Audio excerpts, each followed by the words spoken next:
Bueno, continúo con la explicación de nuestro segundo proceso, determinación de las amenazas y probabilidad de ocurrencia. Este proceso tiene dos procedimientos. El primero, identificar y determinar las amenazas en relación a los activos críticos de la organización. Para identificar y determinar las amenazas en relación a los activos críticos de la organización, primero tenemos que tener en cuenta qué es un activo. Un activo son aquellos recursos, tanto software como hardware, que hacen parte de la organización. Es decir, son todos aquellos elementos que permiten la comunicación, como lo puede ser un computador, las redes, un switch, una base de datos, un servidor, un regulador, entre otros elementos. Para la explicación de nuestro segundo procedimiento, de definir la probabilidad de ocurrencia de una amenaza, hemos diseñado una tabla, la cual se encuentra explicada en el manual, que le permite al ingeniero consultar y comparar cuáles son esas amenazas que se pueden presentar en determinados recursos. La tabla determina una escala de medición de manera cualitativa con 5 niveles de probabilidad, desde muy alto a muy bajo. Un ejemplo para explicar la probabilidad de ocurrencia de una amenaza es que no exista control ni restricción para el manejo y envío y recepción de la información. Esto ocurre en muchas empresas donde los usuarios, los empleados, descargan información, reciben información y la tramitan a otros usuarios de la empresa sin saber qué contenido tienen en esos correos, sin desconocer si llevan virus, llegando a infectar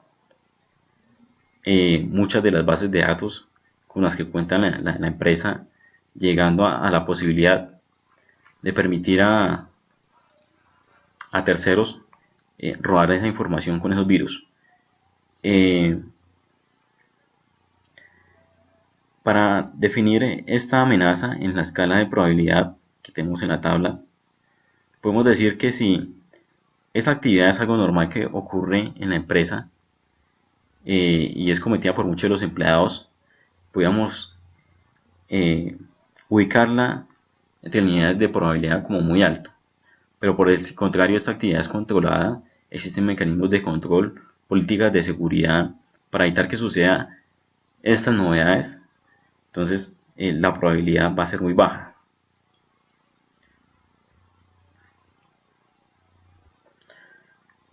Estudio del riesgo e impacto sobre los activos. Este es el tercer proceso, tiene dos procedimientos: estimar el riesgo, valorar y estimar el impacto sobre los activos críticos.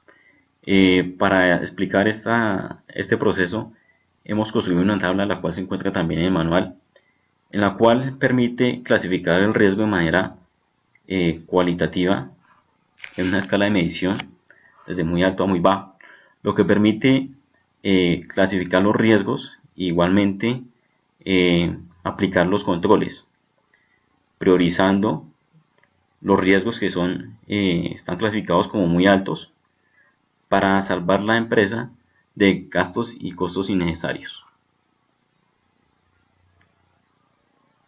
La gestión de riesgo. La gestión de riesgo permite determinar, analizar, valorar y clasificar el riesgo. Este proceso se despliega en 4 procedimientos. El primero, análisis, que consiste en determinar qué componentes requieren protección, cuáles son sus vulnerabilidades y las amenazas. Clasificación, que consiste en saber qué riesgos imprescindibles son aceptables. Tercero, reducción, que define e implementa las medidas de protección, sensibiliza y capacita a los usuarios. Y el cuarto, control, que consiste en realizar un monitoreo y revisión constante en la aplicación de las medidas que garanticen el correcto funcionamiento y la efectividad del sistema. Estructura de organización es el sexto punto. Esto lo voy a explicar de forma jerárquica, empezando por el jefe de área o departamento de sistemas, que es la cabeza visible del departamento de sistemas, y el representante ante la dirección. El jefe de área o departamento de sistemas cumple las funciones de dirigir y coordinar el área a su cargo vigente respecto a las leyes y decretos que rigen en materia de legalización de software, esto en procesos de contratación. Informar al personal a su cargo acerca de políticas, normas y procedimientos y reglamentos. Diseñar, implementar y velar por el cumplimiento de políticas para el adecuado sistema de gestión de seguridad. Continuamos con el analista de soporte. El analista de soporte es la persona encargada de dar soporte a los empleados de la empresa que presentan inconveniente en el manejo de los equipos asignados para el desarrollo de sus funciones. También es el encargado de implementar controles de detección, prevención de código malicioso y recuperación. El de soporte técnico es la persona encargada de realizar mantenimiento periódico preventivo de los equipos de acuerdo a un cronograma de mantenimiento y realiza también mantenimiento correcto de los equipos que presentan deficiencias en el funcionamiento. Punto 7. Políticas de seguridad. Las políticas de seguridad las hemos definido en 7 clases de políticas. La primera, política de control de acceso lógico, que consiste en establecer un módulo de seguridad para la autentificación e identificación de los usuarios. La política de creación de usuarios hace referencia a que se trata de un procedimiento que debe estar autorizado por el jefe del departamento de sistemas. La creación de los usuarios debe quedar registrados en documentos.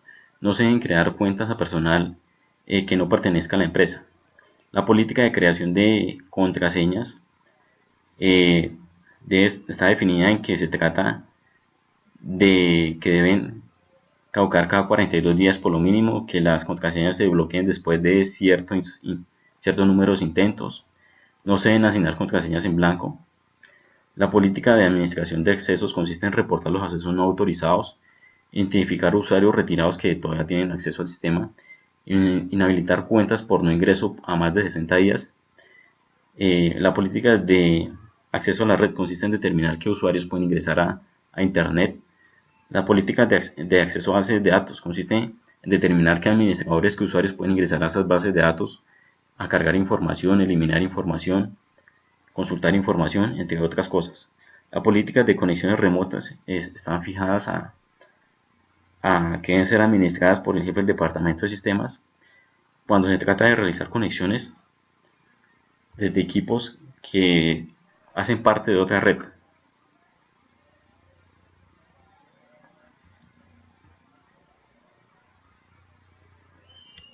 Normas relativas al proceso. Para esto hemos definido 4 normas. La primera, el área de tecnología tendrá a cargo la definición, administración y control de todos los aspectos relacionados con la protección de la información. La segunda, todos los colaboradores de los aliados y estratégicos y los proveedores en general deberán administrar y proteger la información. Todos los colaboradores, aliados y estratégicos proveedores de la empresa deberán firmar al menos una vez al año y siempre que entren a formar parte de los grupos mencionados un documento. Y por último, el documento que se menciona en el hito anterior deberá ser desarrollado por el área legal de la empresa y hará parte integral y complementaria de los distintos contratos firmados entre las compañías y las otras partes. Es de resaltar que estas normas relativas al proceso están sujetas a cambios por el analista de acuerdo a los intereses de la empresa.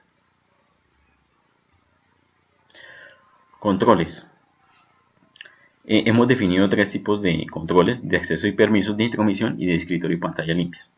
Los de acceso y permisos tratan de que los usuarios tengan una cuenta de acceso propia, que las cuentas creadas para los usuarios sean autorizadas por el jefe del área, que las cuentas se bloqueen por ausencia del usuario y las cuentas se desactiven por renuncia al usuario.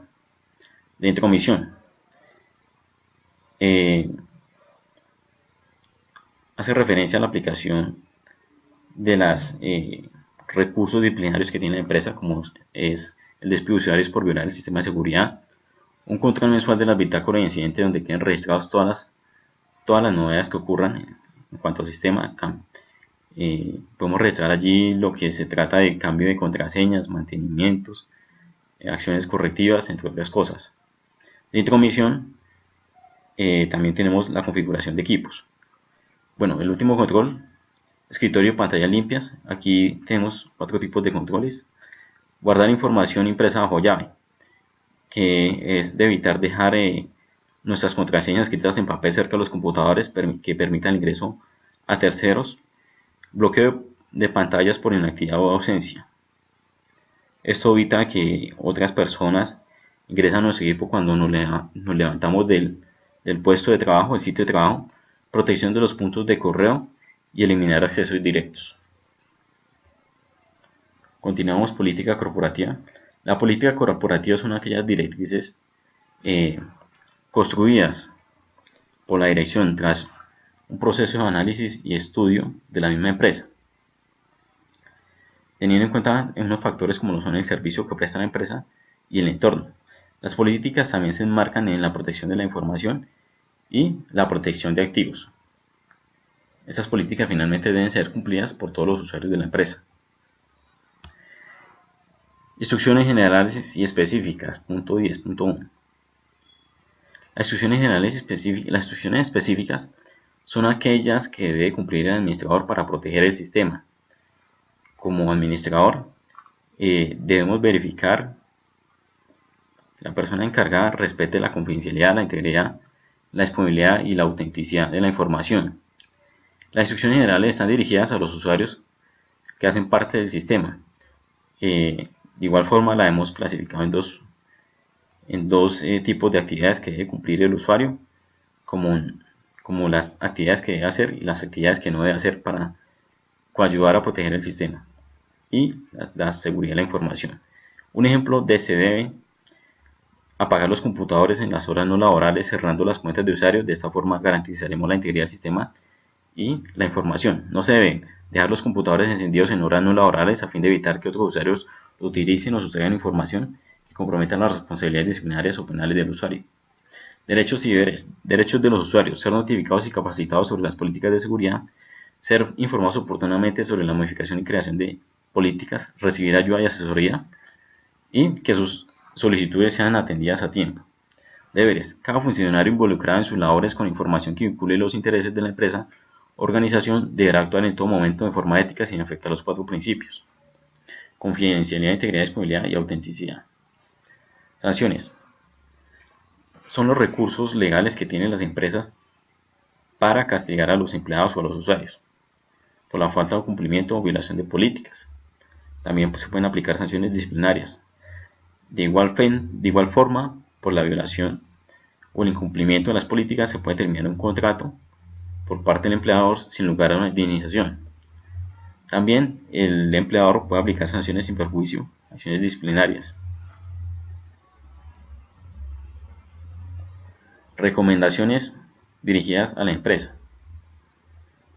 Las empresas deben definir políticas que conozcan todos los usuarios, todos los empleados, para que sean cumplidas de forma fehaciente.